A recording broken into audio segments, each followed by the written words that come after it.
You know what I'm curious about? You guys have given back to charity pretty much from day one before you became famous. And a lot of bands that make it don't stay together. Do you think part of why you stay together is because you give back?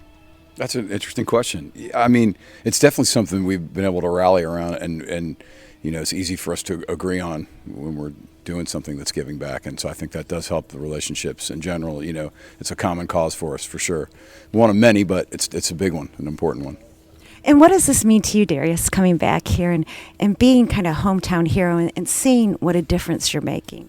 You know, the hero word, you know, that I don't know, I don't think that's how we look at it ourselves, but it's really cool to see the line that's outside, and it's really cool to hear when, you know, the people that set it all up talk about how great the sponsors are and how, you know, how great the dentists and the barbers and you know, and everybody that brings clothes and all that stuff that we need to do this, because I mean we you know, we need all those things to make the roundup and all that stuff happen, and it's great to be taking care of a need that's, you know, that's always been there and it's always going to be there, and we love, you know, it's great to see people getting it that needs it.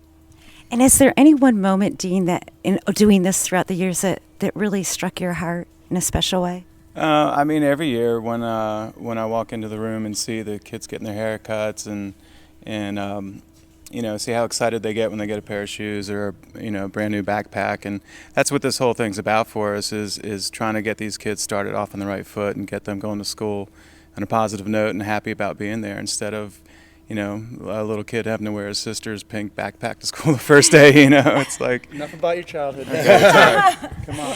And what is the reaction that you get in the community when you do this and you walk around here? Is it a really humbling feeling? Yeah, you know, I always just tried to make sure everybody knows that there's not just four guys up here that put all this together, that it's a good feeling to get the, you know, sort of positive remarks back, but there's a lot of people working behind the scenes here that deserve, I think, much more credit than we do, because they're volunteering their time, they're out there working resources and gathering stuff for these kids, and I think those, you know, Darius downplayed the word hero, because I think those are the ones that are actually the heroes. So to be a part of that is an amazing feeling for me. Okay, and I've got one more question for you, and it's for all of you. Everybody has kind of that one song. For example, on my ringtones, it's Dancing Queen, Young and Sweet, Only 17. I might want to think about changing that.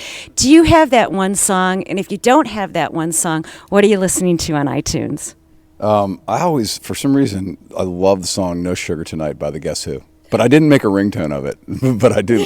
That song's like a go-to song for me that I always love to listen to and sing or whatever. And it occurred to me lately because a buddy of mine played it the other night, and I got to play along with him on it and sing along with him, and I fell in love with it. So that's mine.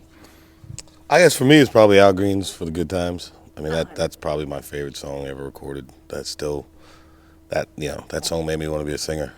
That's amazing. I would have to say just any Led Zeppelin or Beatles pretty much is always going to be good. So, Ironically, Dancing Queen by ABBA. Wow, that's weird.